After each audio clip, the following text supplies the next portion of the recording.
StockPulse Newsroom, we are talking Guanajuato Silver today. Guanajuato Silver trades as GSVR on the Toronto Venture Exchange, GSVRF on the OTC markets in the States.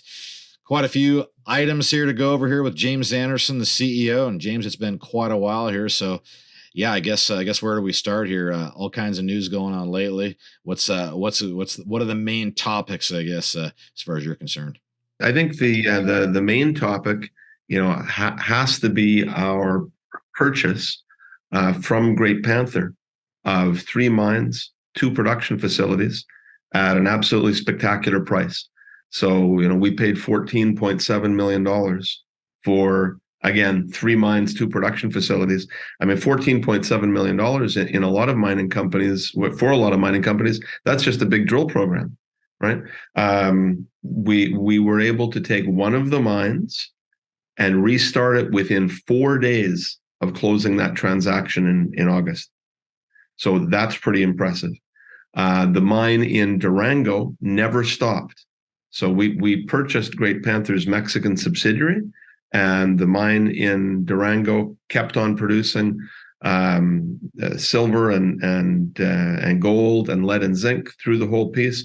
We sell concentrate from that mine to Samsung, right? The Korean company that makes phones, and that, the big company. And then we also sell concentrate to Ocean Partners, which is our preferred offtake partner. And then the other assets that we got, Valenciana, it took about 2 months, but we are now mining at Valenciana as well and shipping that material to our El Cubo production facility, which we've been operating for over a year. But before the end of the year, though, Rob, we will have the mill, the production facility at Valenciana that is called Cata. That will be up and running as well. So all of the assets that we purchased in August will all be running again. Yeah, let's. We talked earlier about how the silver price could really help a company like yours. Nothing you can really do about that except, I guess, choose your faith and go deal with it that way, James. But yeah, talk about here what a better market heading into next year might look like for Guanajuato Silver. It makes a huge difference for us. I mean, our business model is, super revved up to the price of silver. And you can see that. I mean, we've our CFO, Lisa Day, has constructed a very detailed financial model for us. I can tell you, like, the difference between $19 silver and $21 silver is immense. I mean, we are really, really sensitive to the price of silver. And listen, I mean, if we go back just to the prices that we had in April, when silver was $25 and $26, I mean, there's black ink all over the place, right? So that's very exciting for us. And I think that we're on our way back there. People are precious metals investors are always focused on the price of silver and gold. But the price of silver and gold is always quoted in US dollars. And what we've had is a cycle of extremely strong US dollar for the last 6 months. I would suggest to your viewers and for yourself, when you go to Kitco and get a quote on silver or gold, you can change the tab so that you can see the price of gold in euros or in British pounds or Australian dollars, whatever you'd prefer to look at it in. But for most of the currencies in the world, the price of silver and gold are very strong. It's only against the US dollar that we've had some weakness. And I think that is a cyclical thing. I think that for a number of different reasons, the US dollar is strong, most of which, of course, is continually higher interest rates from the Fed. The rest of the world has done that as well, but not to the aggressive stance that the Fed has. And that will necessarily come to an end. And I think that when it does, the prices of the precious metals can respond greatly. Investors are, I guess maybe a little selling right now. I don't know what there is left to sell, but certainly looking for probably opportunities as they move forward here. You set up a pretty good one here. So yeah, I guess talk about the investor now who might have just found you as intrigued by the work you're doing. You just painted a really nice picture here, especially if you are a fan of silver, to maybe take a ride with your company. So I guess give them that picture. Well, we are Mexico's fastest growing silver company, right? From a standing start 24 months ago, we now have 5 mines, 3 production facilities, producing silver and gold in Mexico. So that's pretty impressive, I think. We will end this year at a run rate of producing about 3.6 million silver equivalent ounces per year. And for 2023, we will continue to ramp that up. For 2023, our projections are that we will produce somewhere north of about 5 million silver equivalent ounces per year. So that's good. We are a company that has grown very quickly, and that is not going to stop soon, Rob.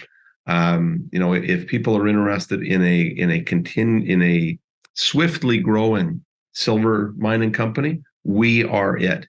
And we already have a number of ideas about where our company can grow swiftly, but to stay in Mexico and to stay in central Mexico, because we have a competitive advantage, I think. 100% of the people who are working for us in Mexico, I mentioned earlier, it's over 1,300 people who work for us now.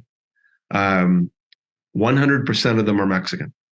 And that's different than many of the other expatriate companies that go to Mexico and try and do the mining business. And having everyone there as Mexican, that makes a big difference in our social license to be able to move these projects forward. And I think that it gives us a competitive advantage. And I'm gonna mention one of the key components to that staff in Mexico, and that is our president, Ramon Davila.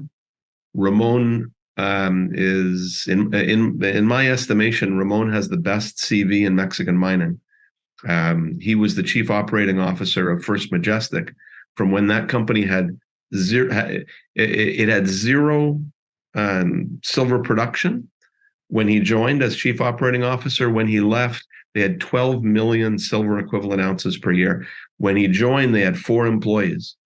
When they left, they had 4,000 employees. I mean, he built that company as chief operating officer, and he left in 2016, not because he wasn't still passionate about the mining industry, but he got the opportunity to pursue a political career for 4 years. So he was the economy minister for the state of Durango, where he lives. And Ramon and I like to joke around a little bit about that. We always say that any good miner who's in politics for 4 years, that's the maximum that you should stay in politics for. So he's very happy. Firm limits. Yeah, exactly. He's very happy building Guanajuato Silver at this point, and building our company. And I think that we have a whole bunch of different opportunities in the state of Guanajuato, in the state of Durango, where we operate today, and perhaps in a couple of the other mining-friendly, silver-producing states in central Mexico. But I do not want to have the company, go all over the world looking for assets all over the place. I don't think that is efficient. Specialized to Mexico, specialized to silver. You got a superstar there. Who knows? I mean, yeah, I'd say the wind's at your back, or maybe you just need a little help in the silver market, and I suspect you'll get that. Well, is there anything else you want to cover, boss? Yeah, let's talk about the silver market just for a second.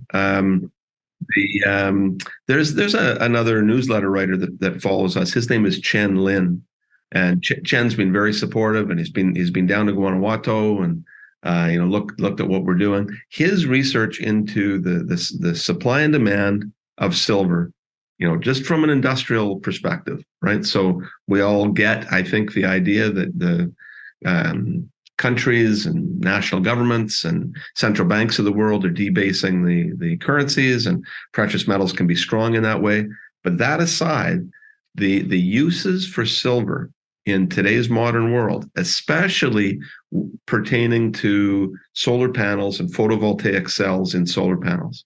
So currently, in terms of the silver production per year, silver demand is about 12.5% goes into solar panels. Okay, well, that's a big number. But according to Chen's research, over the next 2.5 years, that number goes from 12.5% to about 25% of all of the silver that's produced in the world. And unlike any other metal, really, Silver's different. It's special. 30% only of silver production comes from silver mines. 70% of silver production comes as byproduct from a whole bunch of other mines. So nobody's going to put a new copper mine into production and spend hundreds of millions of dollars doing that just to get byproduct silver from it. So I think that you've got a real, supply demand setup here with the price of silver that's very unique. And I don't think that you're going to have a typical supply response until you see silver at $35 or $40 an ounce. And if that's the case, I think the demand's going to be there. I think that it's just starting right now. That's why in the last couple of months, we've had a number of like 6% moves in silver. Now, oftentimes silver is very volatile. Oftentimes that's retraced. I grant you that. But that tells me that on any given day, there is great demand for silver. And the industrial demand for silver doesn't really care very much about what they pay for it. They just simply need the silver. Yeah, no doubt about that one. Okay, well, I'll leave it there. Appreciate you taking the time. Again, that's James Anderson. He is the CEO of Guanajuato Silver, GSVR, Toronto Venture Exchange, GSVRF, OTCQB in the States. All right, James, again, appreciate you taking the time. I know you got some news here. We'll look forward to checking back in. So thanks for the time. Very good, my friend. You be well. Talk to you soon.